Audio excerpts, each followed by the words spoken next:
안녕하세요. 오늘도 사연살롱을 찾아주셔서 감사합니다.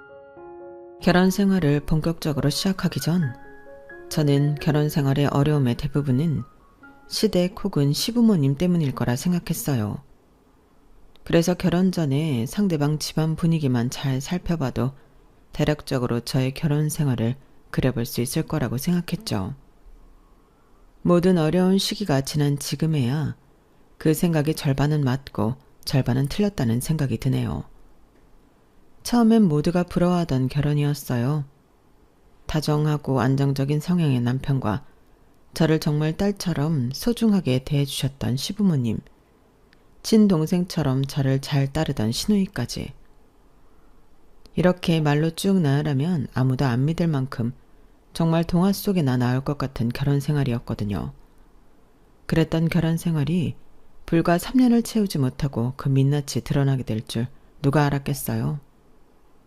사랑했던 만큼 줬던 믿음이 겨우 이런 식으로 돌아올 줄은 정말 꿈에도 상상하지 못했죠. 남편과는 주변 어른들이 추천해 주신 선자리에서 만나게 됐어요. 남편은 금융 쪽 회사를 다니는 사람이었고 저와는 2살 차이가 나는 연상이었어요. 몇 번 만나보니 대화가 잘 통하고 만남이 즐거워서 결혼을 전제로 교제를 시작하게 됐어요.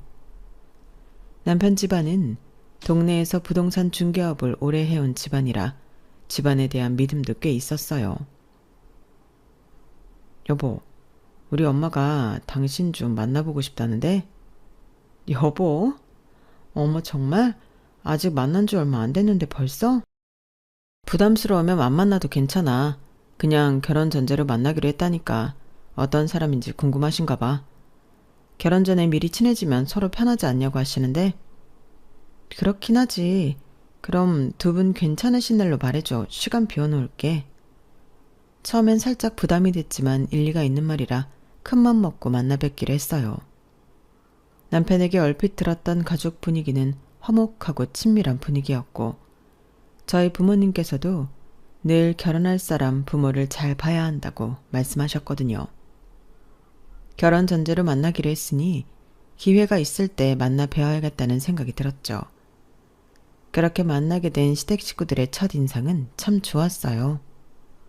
만나기로 했던 식당에 가니 예전에 없었던 남편의 여동생마저 제가 궁금하다며 시간을 비웠더라고요.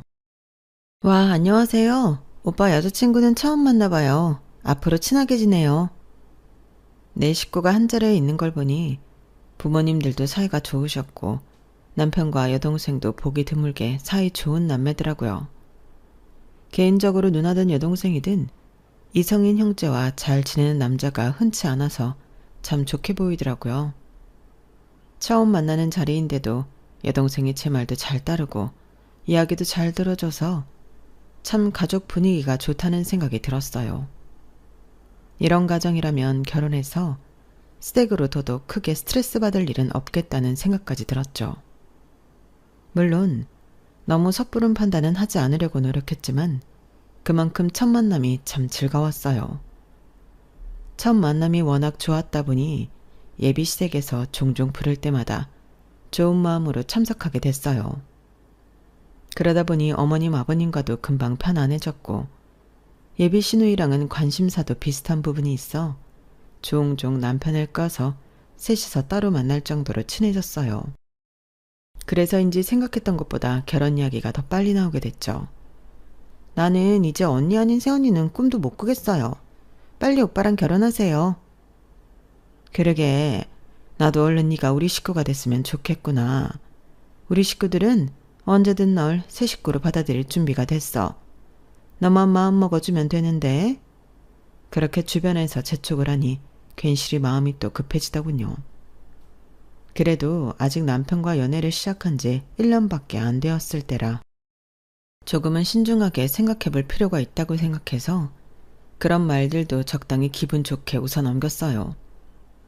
하지만 그런 이야기가 오간 지 반년쯤 됐을 무렵 남편에게 프로포즈까지 받게 되었죠. 이 정도면 오래 기다렸다고 생각하는데 당신 생각은 어때? 그쯤 되니 더 이상 결혼을 미루기가 힘들더라고요. 어차피 결혼 전제로 만나기로 했던 거고 식구들과도 잘 지내고 있으니 시기를 좀 더 앞당긴다고 나쁠 건 없겠다 하는 생각도 들었어요. 남편이 열심히 준비한 프로포즈에 낭만적인 분위기에 취해 그 자리에서 바로 청혼을 수락했어요. 주변에서는 제가 남자친구 부모님과 동생과 잘 지낸다는 사실을 알고 있었기에 다들 진심으로 축하해줬죠. 나는 정말 시댁만 생각하면 머리가 지끈거리는데 넌 정말 무슨 복이야? 며느리를 그렇게 귀하게 대해주는 시댁이라니. 우리 어머님은 내가 이 집안 며느리가 아니라 몸종으로 들어온 줄 안다니까? 내 말이. 난 시부모님은 오히려 괜찮은데 시누이들이 어찌나 유난인지 몰라. 사사건건 간섭을 못해서 안달이 났다니까. 진짜 할 수만 있다면 다 연락 끊어버리고 절이라도 들어가고 싶은 심정이야. 그렇다고 남편이랑 안 좋은 것도 아니고 좋은 시댁이라는 거 소설에나 나오는 건 줄 알았는데 진짜 실제로 있긴 하구나. 그런 집에 시집가는 것도 정말 천운이다. 너무 축하해. 친구들 결혼할 때마다 꼭 뭐 하나씩은 마음에 걸리고 걱정스러웠는데 네 결혼은 진심으로 축하해줄 수 있을 것 같아. 축하해. 그렇게 주변 사람들의 진심 어린 축하를 받으며 시작한 결혼을 향한 첫 발걸음은 한없이 가볍고 희망적이기만 했어요. 그땐 저의 새 출발이 남들에게 인정받는 기분이 들어 정말 세상을 다 얻은 것처럼 기뻤죠. 그렇다고 결혼 준비할 때 위험 신호를 아예 못 느꼈냐고 물으신다면 딱히 그런 것도 아니었어요. 돌이켜 생각해보니 시댁에 문제 삼으려면 문제 삼을 만한 점도 있기는 했거든요. 결혼은 현실적인 문제이다 보니 준비를 하면서 드는 비용에 대해서 남편과 구체적으로 의논을 하게 되면서 시댁에 숨겨진 이면에 대해서 조금씩 알게 됐어요. 마냥 행복하게만 보였던 시부모님은 사실 예전에 한번 이혼하셨다가 다시 재결합하신 거였고 이혼하셨던 사연은 바로 어머님의 주식 중독 때문이었어요. 아버님이 벌어온 돈을 주식으로 다 날리고 이혼을 하셨다가 아이들을 키워야 한다는 명목으로 다시 재결합을 하신 거였죠. 하지만 그 뒤에도 어머님은 종종 주식에 손을 댔고 아버님도 다 아시면서도 어머님을 말리지 못해 거의 포기하다시피 하신 모양이었어요. 그 덕분에 집안에 딱히 재산이라고 남아있는 게 없었고 결혼할 때도 시댁에 기댈 수 있는 건 아예 없었죠. 그래서 결혼은 내가 번 돈으로만 해야 할 것 같아 좀 늦게 말해서 당황했지. 진작에 말을 했어야 했는데 미안해. 괜찮아. 결혼 전에 말해줬으니 된 거지. 당신도 그동안 착실하게 일했으니까 양가 부모님께 손 벌릴 필요 없이 둘만의 힘으로 착실하게 준비해보자. 그런데 진짜 문제는 그 다음이었어요. 그동안 날린 돈에 대한 보상 심리 때문인지 아버님께서도 주식에 빠져 남편에게 투자금이라는 명목으로 돈을 빌려가서는 날리는 바람에 남편에게도 모은 돈이 많지 않은 상황이었더라고요. 하지만 한참 행복한 미래를 약속했던 그 시기에 돈이 없다는 이유만으로 그 약속을 선뜻 깨버리기가 참 어렵더라고요. 오히려 그때는 그런 처지에 놓인 남편이 안쓰러웠고 이런 사소한 이유가 우리의 결혼에 장애물이 될 수는 없다고 생각했어요. 당신한테 참 면목이 없다. 결혼하면 당신이 우선이니까 절대 부모님한테 돈을 빌려드리거나 하는 일은 없을 거야. 이제 두 사람의 생계가 걸렸으니 그러고 싶어도 못 그래. 다른 건 몰라도 이건 평생 약속할게. 그렇게 약속을 단단히 받아낸 후 본격적으로 결혼 준비를 시작했죠. 친정에도 이 사연을 알렸고 친정 부모님께서 처음에는 염려가 많으셨지만 어느 날 저를 가만히 불러서 말씀하시더라고요. 우리 딸 의사를 존중은 하지만 그렇게 없는 상태에서 시작하면 현실적으로 고생을 참 많이 할 거야. 저도 생각보다 여유가 없어서 놀라긴 했지만 그렇다고 그동안 저에게 그렇게 잘해준 사람인데 외면하기가 힘들어요. 시댁 식구들도 다 좋은 사람들이고요. 그래, 그렇게 만난 것도 어떻게 보면 인연이긴 하지. 그래도 부모 마음에 애지중지 키운 딸이 고생하는 꼴은 차마 보기가 힘들구나. 그래서 아빠랑 상의를 해봤는데 말이야. 부모님께서는 세를 받고 있던 서울집 하나를 저희 신혼집으로 내주시겠다고 하셨어요. 서울 집값은 비싸고 멀리 가자니 출퇴근 때문에 경기도 쪽 투룸을 알아보고 있었던 게 마음에 영 걸리셨던 모양이었죠. 부모님이 두신다고 한 집은 40평대 아파트였어요. 주변 교통편이 잘 되어 있어 남편의 직장과 제 직장 모두 가기 좋은 위치에 있었고 나중에 아이를 키우기에도 괜찮게 학군도 잘 되어 있는 동네였죠. 부모님의 도움이 없었다면 몇 단계를 거쳐야 얻을 수 있는 집을 시작부터 얻게 된 셈이었죠. 처음엔 거절했지만 딸을 고생시키기 싫다는 부모님의 뜻도 알 것 같아 결국엔 감사한 마음으로 집을 받기로 했어요. 남편에게 알리니 정말 기뻐했죠. 여보, 정말이야? 이거 참, 너무 감사해서 어떡하지? 원래 집은 남자가 해가야 하는데 내가 참 면목이 없다. 괜찮아. 감사한 만큼 앞으로 우리 부모님께 잘해드리면 되지. 그래야겠다. 결혼할 때 제일 골치 아픈 게 신혼집이라던데. 그게 해결되니까 이제 아무 걱정도 없네. 그럼 이제 혼수만 채우면 되는 건가? 혼수는 어떻게 할 거야? 기뻐하는 것도 잠시 남편 뉘앙스가 마치 혼수도 제게 떠넘기는 것 같이 느껴져서 고개가 절로 갸우뚱하더군요. 집을 해온 거나 마찬가지니 당연히 혼수는 남편이 알아서 나서서 할 줄 알았는데 그렇게 물어보니 당황할 수밖에 없었죠. 혼수 어떻게 하면 좋겠어? 일단 당신 자취방에 있던 가전제품 같은 것 중에 쓸 수 있는 건 가지고 올까? 그럴까? 그래도 되긴 하는데 그럼 너무 신혼집 느낌이 안 날까봐 그러지. 아낄 수 있으면 아끼는 게 낫지 않아? 아직 쓸만한 것들 많잖아. 가구만 새로 사도 괜찮을 것 같은데? 그래, 혼수야 당신 마음대로 하면 되지. 나야 집 해결됐으니까 어떻게 하든 상관없어. 그 말이 전 좀 이상하게 들리더라고요. 집은 남자가 하는 건데 해결이 됐으니 여자 몫인 혼수는 제가 알아서 하라는 듯이 들렸어요. 처음엔 제가 예민한 건가 싶어서 넘어갔어요. 우선 남편 집에서 냉장고와 전자레인지, 에어프라이기 같은 것들은 거의 가지고 왔고 쉬는 날을 이용해 가구점에 가서 쇼핑을 하기로 했어요. 당신은 어떤 스타일이 좋아? 당신이 알아서 해. 내가 인테리어 뭘 아나. 신혼집 인테리어 같은 건 여자들이나 로망 있는 거지. 원래 이런 건 남자들은 시키는 대로 따르는 거야. 그렇게 말하기에 단순히 원하는 가구를 고르라는 뜻으로 알아듣고 열심히 가구점을 여러 군데 돌아다니며 원하는 가구들을 골랐어요. 그런데 최종 결정을 내렸음에도 남편이 도저히 결제할 생각을 안 하더라고요. 여보, 뭐해? 이제 결제해야 하는데? 결제? 하면 되지. 아니, 혼수 내가 해? 친정에서 집도 해줬는데? 아, 원래 집은 내가 하는 건데 장인어른이 도와주셨으니까 혼수는 당연히 당신이 하는 건 줄 알았는데 내가 잘못 이해한 거야? 뭐라고? 정말 생전 듣도 보도 못한 논리를 펴는 남편의 말에 기가 막혔어요. 우리 집에서 집을 해준 건데 그게 어떻게 나랑 별개일 수가 있어? 당신은 이제 나랑 가족이잖아. 부모님들이야 우리 잘 살라고 도와주신 거고 그 외 각자 해오기로 한 건 각자 해결해야 하지 않아? 처음엔 일부러 그러는 줄 알았어요. 상식적으로 말이 안 되잖아요. 물론 친정에서 둘 다 잘 살라고 해준 건 맞지만 당연히 딸인 저를 고생시키지 않겠다는 취지에서 집을 해주신 거였으니까요. 그런데 남편은 진심으로 이해가 안 된다는 눈빛이더라고요. 여보, 각자 해오기로 한 것도 한 건데 이제 우리가 가족이라고 해서 나랑 친정을 별개로 생각하면 안 되지. 우리 집에서 해준 게 내가 해온 거나 다름없잖아. 무슨 계산법이 그래?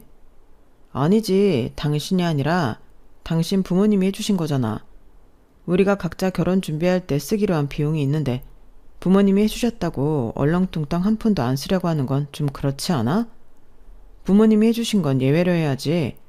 내가 혼수로 돈을 아예 안 쓰겠다고 하는 것도 아니고 나 자취할 때 샀던 전자제품 쓸만한 건 싹 다 들고 가잖아. 나머지는 당신이 하는 게 맞지. 그 자리에서 너무 뻔뻔하게 요구를 하니 더 싸울 정신도 없고 그렇다고 몇 날 며칠 돌아다니며 겨우 골라나온 가구 리스트를 눈앞에 두고 집으로 돌아가기도 싫더라고요. 일단은 제 카드로 긁고 나중에 제대로 이야기를 해야겠다 싶었죠. 하지만 그 뒤로 이것저것 따질 체력도 여유도 없이 시간이 지나갔어요. 그러다 한 번은 결혼 직전 저와 가장 친한 친구를 남편에게 소개시켜주는 날이었어요. 친구는 제 속사정을 다 알고 있어서 이 일에 대해 한번 은근슬쩍 자기가 대신 이야기해주겠다고 하더군요. 네가 혼수까지 했다고? 와, 오빠는 진짜 좋으셨겠다. 와이프 될 사람이 집도 해오고 혼수도 해오고. 오빠는 그럼 그냥 몸만 오면 되겠네요? 무슨 소리예요, 몸만 오다니. 나 자취할 때 쓰던 비싼 전자제품은 전부 다 가지고 왔는데. 에이, 그래도 쓰던 거 가져오는 거랑 새로 사는 건 좀 다른 문제 아니에요? 보통 한쪽이 집 해오면 한쪽이 혼수는 해오던데. 그렇게 생각하면 곤란하죠. 전자제품이 얼마나 비싼데. 그리고 이런 건 친구분이 관여할 문제는 아닌 것 같은데요. 우리 둘이 다 이야기가 끝난 문제인데. 무슨 소리야. 이야기가 끝난 건 아니지. 그땐 내가 어쩔 수 없이 결제했지만 나도 혼수는 당신이 하는 게 맞다고 생각해. 이런 얘기하려고 만났어? 우리 친구한테 청첩장 주려고 만난 거 아닌가? 불편하게 이러지 말고 이런 얘기는 둘이 있을 때 하지. 친구가 나서줬지만 말은 통하지 않았고 결국 그날 약속이 끝난 후 친구가 제게 사과까지 하게 됐어요. 미안하다. 내가 괜히 나선다고 해서 분위기만 망친 것 같네. 남편분이 엄청 완고하시네. 둘이 잘 이야기해보는 게 낫겠다. 하지만 친구가 있는 자리에서까지 그렇게 강하게 나오는 걸 보니 도저히 더 이야기 꺼낼 마음이 안 들더라고요. 그래, 어차피 같이 살고 같이 쓸 건데 그냥 이쯤에서 좋게 넘어가자 싶은 생각마저 들었죠. 평소 연애할 때 남편이 그렇게 구두쇠처럼 구는 것도 아니었기 때문에 이 정도는 남편의 독특한 경제관념 정도로 생각하고 말자 싶었어요. 그거 하나 딱 눈 감기로 마음먹으니 결혼 준비하는 내내 딱히 남편과 갈등이 생기는 일은 없었어요. 남편은 여전히 제게 충실했고 긁어부스럼될 일 같은 건 아예 처음부터 만들지 않았죠. 이렇게 장점이 많은 사람인데 그 혼수 문제 하나 때문에 이 사람과 헤어져야 하나 잠깐 고민했던 걸 생각하니 아찔하게까지 하더라고요. 그렇게 결혼까지 무사히 꼴이냈고 남편은 결혼 후에도 친정에 잘하고 성실한 안정적인 남편이 됐어요. 우리 부부의 혼수 사건에 대해 대충 아는 친구들도 처음엔 고개를 갸우뚱했지만 남편이 워낙 잘하니 언제 그랬냐는 듯 다 잊어버린 것 같았죠. 시댁 식구들 따로 반전이랄 것도 없이 제게 잘해줬어요.